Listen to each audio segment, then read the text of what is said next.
नमस्कार, मैं हूं हेमेंद्र शर्मा और एमपी तक के स्पेशल प्रोग्राम 23 के ट्रेलर में आपका स्वागत है। साल 2023 में मध्य प्रदेश में विधानसभा चुनाव होने वाले हैं। उस समय भारतीय जनता पार्टी क्या एक बार फिर से सरकार बनाने में कामयाब होगी या कांग्रेस कुछ पलटवार करेगी और कांग्रेस पार्टी एक बार फिर से मध्य प्रदेश में सत्ता में आने में कामयाबी हासिल करेगी? इस बात का फैसला 2023 में होगा, लेकिन ये चुनाव कैसा होगा, इसमें क्या मुद्दे होंगे, इसका एक ट्रेलर हमको देखने को मिल रहा है वर्तमान में जो मध्य प्रदेश में पंचायत और नगरीय निकाय के चुनाव हो रहे हैं। आज हम सागर में हैं। सागर में बीजेपी का गढ़ इसे कहा जा सकता है, क्योंकि पिछले 30 साल से माफ कीजिएगा, सागर में भारतीय जनता पार्टी का कब्जा है और इस कब्जे से कैसे निजात पाई जाएगी, इसके लिए कांग्रेस पार्टी ने अपने मेयर पद के लिए उतारा है निधि जैन को मैदान में, और निधि जैन के मुकाबले में भारतीय जनता पार्टी ने संगीता तिवारी को मैदान में उतारा है। निधि जैन जी हमारे साथ मौजूद हैं और साथ में इनको टक्कर देने के लिए सुशील तिवारी जी, निधि जैन संगीता तिवारी जी के हस्बैंड हमारे साथ मौजूद हैं। सबसे पहले मैडम, मेरा सवाल आपसे है, वैसे शुरुआत इसलिए क्योंकि आपका ये जो सागर वाला जो अभी हम पहले भी बात कर रहे थे कि मिली जुली बात है, क्योंकि आपका भी रिलेशन भारतीय जनता पार्टी जो सिटिंग एमएलए है उनसे डायरेक्ट संबंध है और कांग्रेस पार्टी के जो कैंडिडेट है वो पूर्व में कांग्रेस से चुनाव लड़ चुके हैं। तो डेवलपमेंट के मामले में भी इसी तरह से मिलजुल के काम चलेगा या आपका कोई पर्सनल सेपरेट एजेंडा है? सिटिंग एमएलए की बात कर रहे हैं भाई साहब आप। मेरा तो खून का रिश्ता है। कैसे? मेरे पिता सबसे पहले जिलाध्यक्ष थे भारतीय जनता पार्टी के, महेंद्र कुमार मलैया, और उस समय अडवाणी जी, अटल जी, कुशाभाऊ ठाकरे जी, कैलाश सारंग जी, उमा जी मेरे घर आते थे और खाना हम लोग साथ में खाते थे। हम तो बच्चे थे उस समय, मैं पड़ोसी थी। उस समय की जो भारतीय जनता पार्टी की बात थी वो बिल्कुल ही अलग थी। यहाँ तो इस जो अब हम देख रहे हैं इस समय, उन्होंने तो बिल्कुल मतलब समझ लीजिए जो प्रिंसिपल थे उस समय भारतीय जनता पार्टी के, इतने बिल्कुल शांत और इतने स्वभाव के और बहुत अच्छी तरह से सरकार चलाने वाले, और अब तो उन्होंने कितना कुठाराघात किया है वो अटल जी कभी माफ नहीं करेंगे। अच्छा मैडम, अब जब आप मेयर का चुनाव लड़ रही हैं और ये कॉन्टेस्ट बीजेपी और कांग्रेस का डायरेक्ट कॉन्टेस्ट है सागर में, तो आपका क्या एजेंडा है सागर की डेवलपमेंट के लिए? आप क्या मुद्दे लेके जनता आप देखिए, आप भी बाहर से आए हैं, सागर प्यासा क्यों है?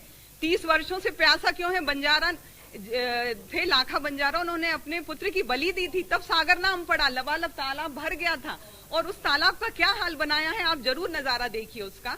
पूरा स्मार्ट सिटी, हमारे लिए तो सौभाग्य की बात थी कि स्मार्ट सिटी हमारे यहाँ आई, लेकिन पूरा भ्रष्टाचार से इतना लिप्त कर दिया है पूरी जगह। आप राजघाट बांध देखिए, जो कांग्रेस ने की देन थी उसकी ऊंचाई नहीं बढ़ा रहे हैं। वो पानी जो प्रतिदिन आता था अब 4-4 दिन में आते हैं और आता भी है तो समय पे नहीं आता। महिलाएं वेट करती रहती हैं और कुप्पे लेके खड़ी रहती हैं, सुबह से शाम हो जाती है। बहुत ही खराब स्थिति है सागर। तो कांग्रेस पार्टी का डेवलपमेंट का एजेंडा है, पानी एक मेजर इशू है। हमारे साथ भारतीय जनता पार्टी के कंटेस्टेंट के पति है। सर, आपसे मेरा सवाल ये है कि लगातार भारतीय जनता पार्टी का शासन, लोकसभा में भी यही से रिप्रेजेंटेटिव बीजेपी के हैं, एमएलए की मेजोरिटी आपके हैं और नगर निगम में तो आपका कब्जा ही है, रहा है बड़े लंबे समय से। तो जो भी इविल्स सो टू से कह सकते हैं कि पानी अगर सागर को कहते थे, यहाँ सागर था और अब पानी तीसरे दिन आ रहा है, तो कौन जिम्मेवार है इसके लिए?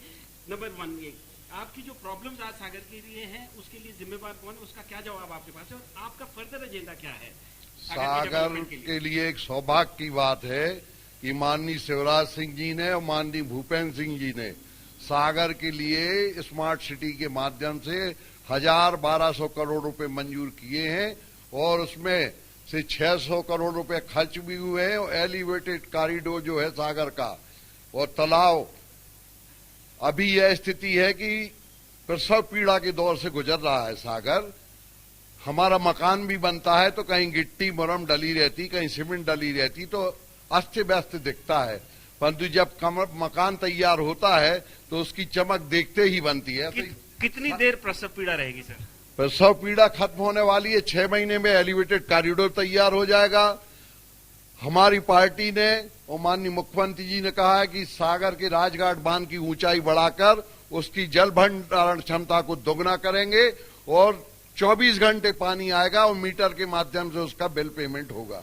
24 घंटे सागर में पानी आएगा, ऐसा बीजेपी का दावा है। आपको क्या लगता है कि जनता को इन पे विश्वास करना चाहिए? बिल्कुल नहीं करना चाहिए। मैं देख रहा हूँ 35 साल है भारतीय जनता पार्टी, आरएसएस को मैं जितना जानता हूँ, जहाँ तक इस चुनाव की बात है, और लंबे समय के बाद कांग्रेस में इसलिए भी ऊर्जा है, निधि जैन जी पढ़ी लिखी हैं और अभी हम जनसंपर्क में देख रहे हैं। दूसरी चीज मैं दो बातों में आपसे स्पष्ट कहना चाहता हूँ आपके टॉक शो में। यहाँ पे भारतीय जनता पार्टी को यह नहीं मालूम उनका कौन काम कर रहा है। वहाँ के नगर विधायक सहित यहाँ के एक चाणक्य कहे जाते मंत्री उनको भूपेंद्र सिंह जी कहते हैं। उनको बहुत घमंड है, उन्होंने खुरई में अपने निर्दलीय उन्होंने दबाव करवा के प्रत्याशी जनवा ली। नहीं, आपकी बात तो हमने नहीं गाड़ी। तो हमारा निवेदन ये संयम रखें। नहीं, हमारा साथी है सुरेंद्र चौबे, शब्दों में मर्यादा करते हैं। मैं उनका अनादर नहीं कर रहा हूँ, चूंकि टॉक शो में ये बताना चाहता हूँ, यहाँ पे स्मार्ट सिटी होने के बाद स्मार्ट सिटी का दफ्तर गिर गया। यहाँ राजघाट परियोजना कांग्रेस पार्टी की देन है। यहाँ जनता परेशान है। यहाँ राजघाट परियोजना दिग्विजय सिंह जी की कांग्रेस सरकार ने लाई, जब यहाँ पब्लिक पानी से तरस रही थी। आज चुनाव में ये स्थिति है, चुनाव होते हैं, सुशील भाई बड़े भाई ऐसा नहीं है, राजनीति अलग मैटर है, लेकिन यहाँ मुद्दों की बात हो रही। मुद्दा ये है कि 1.5 साल 2 साल से सागर की पब्लिक परेशान है। पूरे सीवर लाइनों से शहर पटा पड़ा है, रोडें खुद ही डली है, कोई सुनने वाला नहीं। यहाँ बात हो रही मुद्दों की, तो मुद्दों की बात करें। सागर तालाब जो सागर की अस्मिता लाखा बंजारा झील है, जिसके लिए भारतीय जनता एक सेकंड मुद्दा नहीं, मैं आपसे सर बात कर, चूंकि मुद्दों की बात हो रही। यहाँ लाखा बंजारा सागर शहर की आत्मा है। यहाँ भारतीय जनता पार्टी के जनप्रतिनिधियों ने योजना बना ली कि वहां प्लाटिंग बना के बेचेंगे। यहाँ सागर तालाब सूख गया है। आज आप स्थिति देखिए, आप जाइए, इसके बाद तालाब ही मेजर इशू है मैम, पानी ही मेजर इशू सागर में आपके हिसाब से। इसके अलावा एजुकेशन के फील्ड में आप क्या करेंगी और क्या इश्यूज हैं? बिल्कुल, बालिकाओं के लिए महिला विश्वविद्यालय की जो बहुत बड़ी मेरे मन में योजना है, मैं उसको साकार करूंगी। महिला इसलिए क्योंकि छात्राएं अभी भी चाहती हैं को एजुकेशन में, बहुत लोग माता पिता नहीं चाहते। महिला विश्वविद्यालय एक बहुत बड़ा है एजेंडा। और मैं युवाओं के लिए, जो युवा शक्ति है हमारे पूरे सागर में, मैं देखती हूँ उसको एकजुट होकर उनके लिए कोई काम के लिए कोई दिशा नहीं दे रहे हैं। स्किल डेवलपमेंट और बहुत सारे प्रोग्राम्स ऐसे हैं, उनको दिशा देनी पड़ती है युवाओं के लिए। अगर आप भटक गया युवा तो फिर वो किसी भी संगठन हम युवाओं से भी, आम आदमी से भी बात करेंगे और पूछेंगे कि कितना आपको विश्वास करना चाहिए। लेकिन सर, मैं आपसे यूनिवर्सिटी की बात मैडम ने की, तो यहाँ पे सेंट्रल यूनिवर्सिटी ऑलरेडी सागर में है। एक इशू यहाँ पे ये है कि सेंट्रल यूनिवर्सिटी में जो एडमिशन है, क्योंकि एंट्रेंस एग्जाम के थ्रू होता है, लोकल स्टूडेंट्स बहुत कम जा पा रहे हैं। उसके लिए कुछ आप, बिकॉज पहले तो कहा गया था कि सेंट्रल यूनिवर्सिटी से सागर चमक जाएगा, एजुकेशन की फील्ड में रेवोल्यूशन आएगा, ऐसा कुछ हुआ नहीं। ठीक बात है, ये बात सही है। हम लोग भी बड़े अंधेरे में थे, आपको सच बताएं तो। सेंट्रल यूनिवर्सिटी बनाने की जब बात आई तो श्री रघु ठाकुर जी एक बड़े नेता है, वो सर्वदलीय नागरिक संघर्ष मोर्चा के नेता, उनके नेतृत्व में एक ऐसा आंदोलन चल पड़ा पूरे देश भर में। और उस समय अर्जुन सिंह जी जो बहुत बड़े नेता थे, सुशील तिवारी जी भी जानते हैं, सुशील भाई हमारे बड़े भाई हैं, अर्जुन सिंह जी वो पर्सनालिटी थे। उन्होंने तो मध्य प्रदेश के लिए जो किया है वो सबको मालूम, तो उन्होंने सागर को मान ली, सेंट्रल यूनिवर्सिटी कर दी। लेकिन यहाँ पर तो यहाँ के लोकल के बच्चे ही रह गए, उनको एडमिशन नहीं मिल पा रहा है। लेकिन त्याग तो करना पड़ता है, जब आप सेंट्रल यूनिवर्सिटी बनेगी तो कुछ ना कुछ हो जाए। बात ये थी कि उसके लिए जो फंड दिया गया था सेंट्रल गवर्नमेंट से कि अब आप एक स्टेट यूनिवर्सिटी बना लीजिए, तो वो स्टेट यूनिवर्सिटी हमारे मध्य प्रदेश की सरकार ने सागर में नहीं बनाई, उसको ले जाके छतरपुर में बना दिया। भैया छतरपुर बनाओ, अच्छी बात है, लेकिन जो हक सागर का था वो छिन गया। दूसरी बात, अच्छी बात आप एजुकेशन की कर रहे हैं, बहुत अच्छी। महिलाओं की निधि जी ने जो बात कही है, क्योंकि निधि का एक अपना विजन है, बहुत अच्छा है।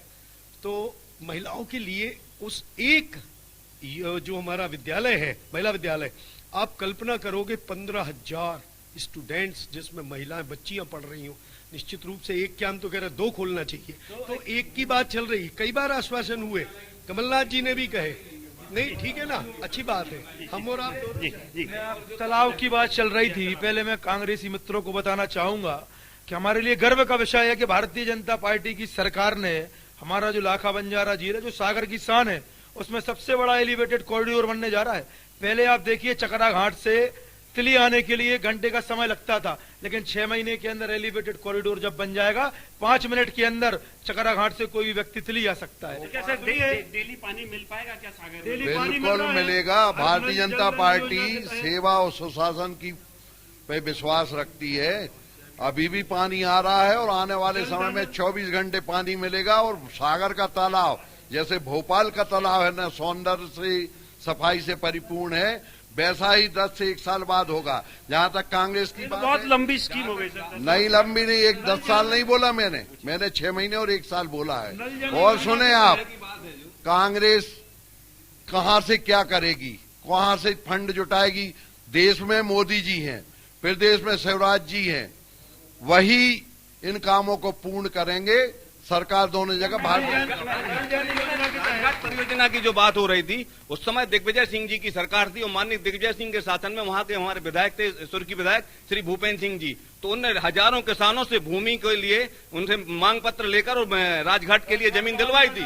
अब दोनों ही पार्टी जी, मेरा एक निवेदन है, यहाँ भारतीय जनता पार्टी के विधायक शैलेंद्र जैन है, उनने शहर को पूरा बेचने का प्लान बना लिया है। यहाँ के पूरे सागर तालाब से लेके हम देख रहे हैं, उनकी संपत्ति तो बढ़ती जा रही, लेकिन यहाँ का गरीब गरीब ही है, वो सपने दिखाते हैं। ठीक है, हमारी बात हो जाने दीजिए। और जहाँ तक ये ठीक है, यहाँ पे आप बात सुनिए, बिना एविडेंस नहीं आप जाइए, एविडेंस की बात कर रहे हैं। यहाँ होंगे से ज्यादा होंगे पत्रकार, बात करें जो व्यक्ति है, आप बात सुन लीजिए। यहाँ उमेश से यादव सहित बहुत से पत्रकार हैं, नहीं उमेश से यादव सहित बहुत से पत्रकार हैं। देखिए मैं आप एक बार आपको बता दूं, जो व्यक्ति यहाँ पे नहीं है उनके बारे में बात अगर ना करें तो बेहतर होगा। आप सागर के विधायक यहाँ उनने सागर को एक सुनिए षड्यंत्र किया है। यहाँ हमें मालूम है, जैसे अभी बड़े भाई बोल रहे थे खुरई में, हम बोल रहे हैं ना खुरई में विकास हुआ है, गड़ाकोड़ा में विकास हुआ है। बाकियों को भी आप थोड़ा सा मौका दे दीजिए। सर आप बताइए, ये जो पर्सनल पॉलिटिक्स बात ये हो रही थी, हमारे साथियों ने कहा तालाब की, तालाब के बारे में मैं कुछ ना बोल के सिर्फ आपसे निवेदन करूंगा कि सागर से जाने के पहले एक राउंड ले लेना। हम ये पूछना चाहते हैं अपने मित्रों से कि ये तालाब का पानी कब भर के हमें शुद्ध पानी मिलेगा? 6 महीने साल का टाइम उन्होंने दिया है, लेकिन हम कॉमन आदमी से भी थोड़ा जान लें। मेरे भाई वहां मिल ही नहीं सकता, आपका काम ही अधूरा है। पानी आ गया है, बारिश आ गई है, भर जाएगा, आप काम कर पाएंगे? गहरीकरण क्या हुआ है? कितना मीट्रिक टन मालूम है आपको? कितने? 60,000 डंपर्स का वो है। उनने कहा कि हमने इतनी मिट्टी निकाली। अगर कोई आदमी कह दे, जनता कह दे 60,000 डंपर, तो भैया हम लोग तो कहाँ फेंकी वो मिट्टी बता दें। वो 30 लाख के बिल पास हो गए हैं। तो अब जो एलिगेशन और काउंटर एलिगेशन लगे, जरा आम आदमी से भी जरा हम थोड़ा सा पहले मुझे बीच में आ जाने दीजिए ना, मैं कांग्रेस की तरफ हूँ ना बीजेपी की तरफ। बीच में आ जाइए। हाँ, क्योंकि मैं आपको क्लियर बता दूं कि मैं मानता हूँ कि सर ने काम किए होंगे, पर इनकी जिम्मेदारी थी उस काम को पिन पॉइंट करने की। अगर इन्होंने काम किया, मैं मानता हूँ कि इन्होंने 6,600 करोड़ रुपए लगाए होंगे, पर इनकी भी जिम्मेदारी थी उस समय कि ये भी आते। तो अगर आप सुनिए, आम आदमी की तो सुन लो, आप बीजेपी के, आप कांग्रेस के, मैं तो नॉर्मल इंसान हूँ। हाँ, मैं भी नॉर्मल इंसान हूँ। मैं ये कह रहा हूँ कि अगर इनने बहुत अच्छे काम किए हैं, इनने कांग्रेस की, इनने बहुत अच्छे काम किए हैं, पर इस समय ये इनको भी कुछ कहना चाह रहे हैं कि भाई कांग्रेस इफेक्टिव ऑपोजिशन का काम नहीं कर पाई। हम बीच की जनता सिर्फ परेशान है, जनता सिर्फ परेशान है। कांग्रेस पार्टी ऑपोजिशन का काम अच्छे से नहीं कर पाई है। हालांकि ये भी कह रहे हैं कि बीजेपी ने काम नहीं किया। जी आप बताइए, आप कुछ कहना चाह रहे हैं? कोरोना काल था और कमलनाथ जी ने 100 करोड़ रुपए इस तालाब के लिए सैंक्शन किए थे। जिस समय ये काम चल रहा था, लोग घरों से नहीं निकल रहे थे, तब हम लोग तालाब में गए, ये मिट्टी उठाई गई। उस समय कमलनाथ जी ने शिवराज सिंह जी को लेटर लिखा था, उस पर कलेक्टर ने एक जांच कमेटी बनाई थी और उस जांच कमेटी में 4 लोगों को रख के लीपापोती करके वो सारा काम करके उसको खत्म कर दिया गया।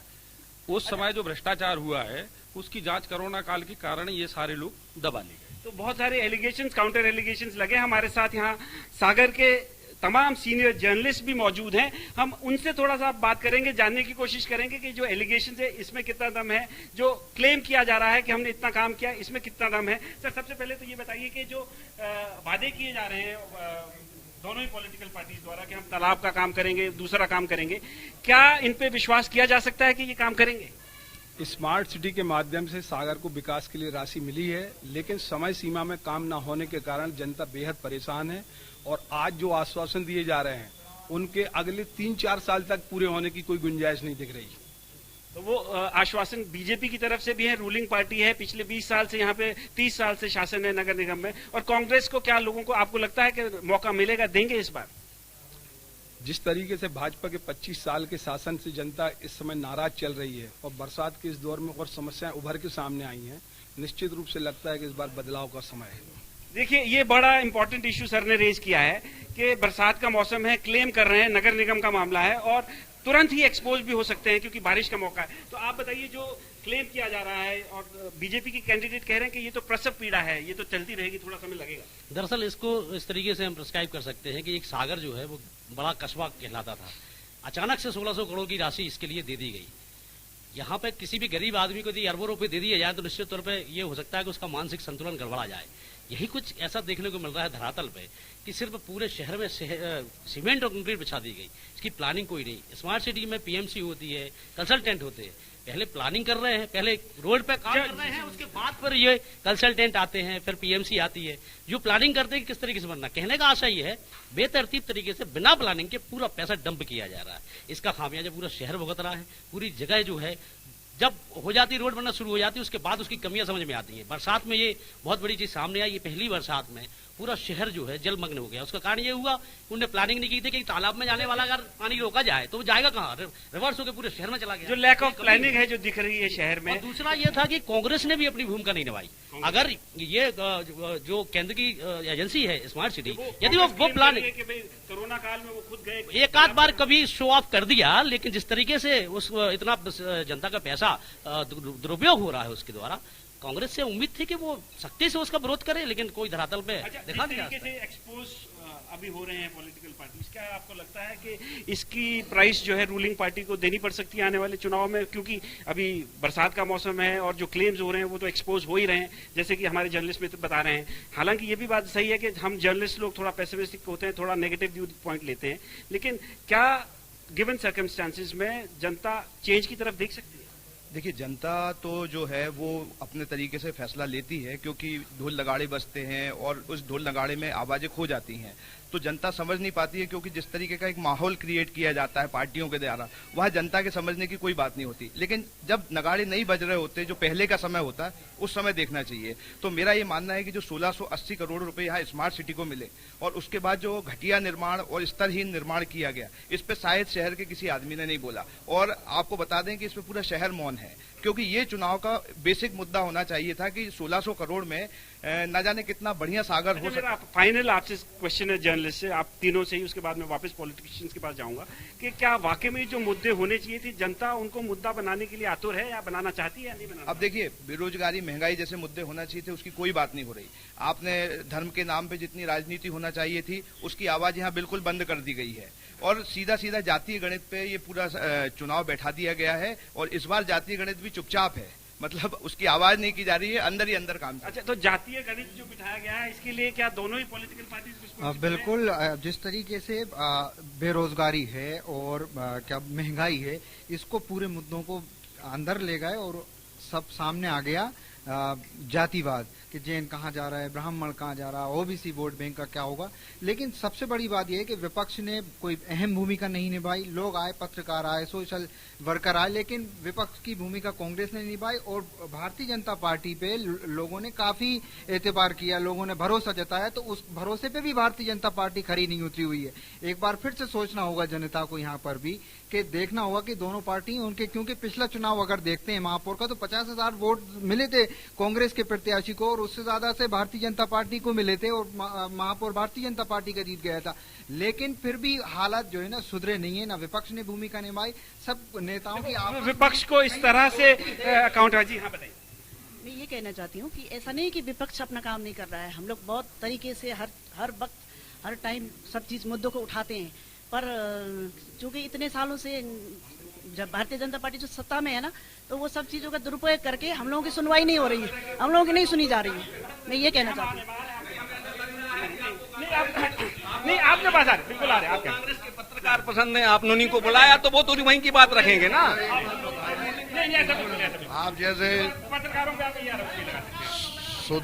सुदेश तिवारी जी हमारे छोटे भाई हैं, परंतु वो सुनील जैन जी के यहाँ आचरण में काम करते हैं, तो स्वाभाविक है कि उनका जो भाव रहेगा वो उसी पर रहेगा। देखिए आप लोग विकास की बात कर रहे थे, मैं सागर में बता दूं, मेडिकल कॉलेज किसने बनाया? भारतीय जनता पार्टी ने बनाया। सागर की आज रोडें आप देखें, पहले जब कांग्रेस की सरकार थी, दिग्विजय सिंह जी जब मुख्यमंत्री हुआ करते थे, डिग्गी राज जब एक नारा चलता था कि जब तक रहेगा डिग्गी, जब चलती रहेगी डिब्बी, तो डिग्गी इस तरीके का वो लोग काम कर रहे थे। कांग्रेस में कहीं सड़कें नहीं बनी थी। आज आप एक बात बताइए मुझे, जब आप पहले सागर आते थे, भोपाल से आने में आपको 1 दिन का समय लग जाता था, आज भारतीय जनता पार्टी की सरकार है कि आप 3 घंटे में सागर से भोपाल आ रहे हैं। कांग्रेस सिर्फ चुनाव के वक्त क्यों जागती है? कुंभकर्ण की नींद लगाए सोती रहती है 5 साल। जब चुनाव आ जाते हैं जब भी उनको दिखता है कि सागर में विकास हो रहा है कि नहीं हो रहा। 5 साल सिर्फ भारतीय जनता पार्टी की सरकार, इतने विकास कार्य हो रहे हैं, इतनी जन सुविधाओं के लिए इतनी योजनाएं चल रही हैं, जन कल्याणकारी योजना है, संबल योजना है, जो स्मार्ट सिटी के लिए आरोप ये लग रहा है, जो स्मार्ट सिटी के लिए 600 करोड़ से अधिक पैसा है, उसका सही इस्तेमाल नहीं हुआ है। नहीं, बिल्कुल सब आप कंप्लेंट करिए, आपको पता चल जाएगा। आप आरटीआई लगाइए, आपको पता चल जाएगा। आप आरटीआई लगाइए ना, किसने मना किया? अपनी लाइन डल रही है, पानी की लाइन डल रही है, सीवरेज लाइन डल रही है, तो थोड़ा समय लगेगा। कोई भी चीज होती है तो समय लगता है। अब भार्गव जी आपके पास आता हूँ, काफी समय से मैं देख रहा हूँ आप शांति से चुपचाप खड़े हैं। ये जो एलिगेशन और काउंटर एलिगेशन लगाए जा रहे हैं, भाई एक ऑपोजिशन पार्टी पे ये कहना कि उन्होंने ढंग से काम नहीं किया, ये तो कोई बात हुई नहीं। रूलिंग पार्टी का कितना रिस्पॉन्सिबिलिटी है सागर की लैक ऑफ डेवलपमेंट के लिए? देखिए, मेरे को लगता है विकास हमेशा तुलनात्मक होता है। आप सिर्फ ये कहें कि विकास नहीं हुआ या हुआ, ये दोनों ही पहलू आप जब इसका आकलन कर सकते हैं जब आप तुलना करें कि पहले क्या था आज क्या है। तो निश्चित तौर पर सागर में बदलाव तो हुआ है, परिवर्तन तो हुआ है, और निश्चित रूप से एक बड़ा प्रश्न है आज की तारीख में कि जो डेवलपमेंट होता है वो नगरीय निकायों के द्वारा होता है। सागर नगर निगम जो होगी वो उसकी डेवलपिंग जो भी जिम्मेदारियां आएंगी उनको डिलीवरिंग एजेंसी होगी। अब वो पैसा कहां से आएगा? वो पैसा आएगा दिल्ली से, वो पैसा कहां से आएगा? भोपाल से। तो क्या ये वो समन्वय, एक जनता के लिए प्रश्न ये भी है, क्या वो उस समन्वय को जोड़ने वाली कड़ी को जो पार्टी उससे जोड़ती है उसको वोट देना है? ऑपोजिशन तो खत्म ही हो जाएगा। ऑपोजिशन खत्म होने की बात नहीं। ऑपोजिशन ये देश का दुर्भाग्य है आज की परिस्थितियों में कि अपोजिशन को जो अपनी जिम्मेदारी जिस समय पे निभानी चाहिए, एक आम नागरिक होने के नाते मैं कहता हूं ये सागर नहीं, प्रदेश नहीं, पूरे देश की परिस्थिति ऐसी है। एक समय जब सागर में जो एक चुनौतियां थी, उस समय शायद मेरे को लगता है कि कांग्रेस की तरफ से वो प्रयास नहीं किए गए, वो प्रयत्न नहीं किए गए, वो आवाजें नहीं उठाई गई। निश्चित तौर पर एक अलग बात और भी है कि एक सागर को बड़ा, मतलब मेरे को लगता है कि एक सागर में राजघाट आया और दूसरा सागर को स्मार्ट सिटी मिली। तो सागर के नागरिकों के ऊपर एक बहुत बड़ा एहसान तो भारतीय जनता पार्टी और मोदी जी की सरकार का है। फाइनल वर्ड में उम्मीदवारों से प्लीज मैं कैंडिडेट से फाइनल वर्ड, प्लीज हमारा समय हो गया है। मैं फाइनल वर्ड कैंडिडेट के पास जाऊंगा। पहले आपके फाइनल वर्ड, फाइनल कमेंट जो आपने क्लेम किए हैं कि हमने ये क्या आपको लगता है कि जनता आपके क्लेम्स पे विश्वास करेगी और आपको विक्ट्री दिलवाएगी? जनता का ऐसा उत्साहपूर्ण समर्थन मिल रहा है कि हम जिन वार्डों में जाते हजारों लोग निकल के साथ में हो जाते हैं। और परसों मुख्यमंत्री जी आए थे तो एक एक गली का बच्चा, महिलाएं, नौजवान निकल के अभूतपूर्व ऐतिहासिक रैली हुई, उनकी आशीर्वाद यात्रा रैली। और कमलनाथ जी आए थे तो 300 लोगों में सिमट गई। मेरा एक निवेदन साथियों से ये है, 2 मिनट, मेरा एक निवेदन भारतीय जनता पार्टी के साथियों से। अभी 3 दिन पहले सीएम साहब आए थे, जैसे सुशील भाई ने हमारी भाषा पे, एक सेकंड में मैं ये निवेदन करना चाहता हूँ। कमलनाथ जी जब केंद्र में मंत्री थे, उनने सागर तालाब के लिए पैसा दिया था। यहाँ पे सीएम साहब आते घोषणा करती कि उनने 1 रुपए भी सागर तालाब के लिए घोषणा नहीं की। अगर इसमें से इतने भी लोग एक भी कोई खंडन कर दे कि सागर तालाब के लिए कमलनाथ जी ने पैसा नहीं दिया, तो आज मेरा फाइनल वर्ड कैंडिडेट से। मैम आप हमारे शो में हैं, आपका बहुत बहुत धन्यवाद। बताइए कि आपने जो वादे किए हैं जनता से और जो आपका डेवलपमेंट का एजेंडा है, क्या आपको लगता है जनता आप पे विश्वास करेगी? क्योंकि बहुत सारे लोग जो न्यूट्रल वॉइसेस हैं जर्नलिस्ट की यहाँ पे, वो ये कह रहे हैं कि कांग्रेस ने ऑपोजिशन में रहते हुए ऑपोजिशन का काम नहीं किया है। भाई साहब, एक बात तो मैं टोकूंगी आपको। आप माननीय सुशील तिवारी भाई साहब ने जो पत्रकारों का यहाँ पर अपमान किया है, वो गलत बात है। देखिए, वो एक बहुत बड़ी बात है। पत्रकार, मैं भी एक अखबार की प्रबंध संपादक हूँ, चाहे प्रिंट मीडिया हो या आप इलेक्ट्रॉनिक मीडिया से हैं। पत्रकार की एक स्वतंत्र पत्रकार की एक स्वतंत्र अभिव्यक्ति होती है। मत बोलिए, संवेदनाएं होती हैं पत्रकार में। अच्छा मैम, मानवीय संवेदनाएं पत्रकार में होती है, आप खुद ये समझते हैं। और ये आप कभी भी आप अंतर्मन से पूछिए, कभी कोई पत्रकार अगर सुदेश तिवारी जी ऐसा करते तो हमारे यहाँ किसी भी। अच्छा, मैं आपको एक बात बताऊं, तिवारी जी हमारे शो में हैं और हम उनकी इज्जत करते हैं और हमारी जर्नलिस्ट की बहुत थिक स्किन होती है, हम ज्यादा परवाह नहीं करते। इसके लिए परवाह, हाँ, इसीलिए धन्यवाद। हाँ, तो ये फाइनल बात ये है सुशील भाई, ये चुनाव तो आज है, 8 दिन बाद खत्म हो जाएगा और उसके पहले भी नहीं था। मैं कहना चाहता हूं, सागर में अगर आप दीपक लेके निकल जाएंगे और सुदेश तिवारी का नाम आएगा तो लोग क्या कहेंगे? The best journalist. अच्छा ठीक है, अच्छा मैं आपसे एक बात कह रहा हूं, आपने जिनका नाम लिया वो हैं तो आप ही की पार्टी के?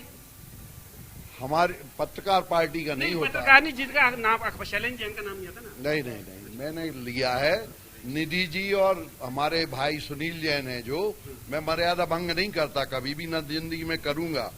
वो हमारी छोटी बहन है। मैं केवल इतना कह रहा हूं कि मेरी यदि बात में अंतर है तो राजनीति से संन्यास ले लूंगा।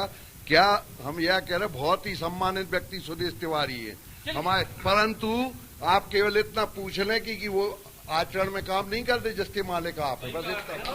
तो ये जो वादे किए जा रहे हैं ये कैंडिडेट्स के वादे हैं, दोनों ही पॉलिटिकल पार्टीज का अपना अपना एजेंडा है, लेकिन वोट आखिरकार सागर की जनता को डालना है। उसी से तय होगा कि सागर का अगला मेयर कौन होगा और शायद उसी से हमको पता चलेगा कि साल 2023 में भारतीय जनता पार्टी मध्य प्रदेश में रिपीट होगी या नहीं होगी। एमपी तक के स्पेशल प्रोग्राम में आज इतना ही। आप देखते रहिए एमपी तक और डाउनलोड कीजिए द तक ऐप।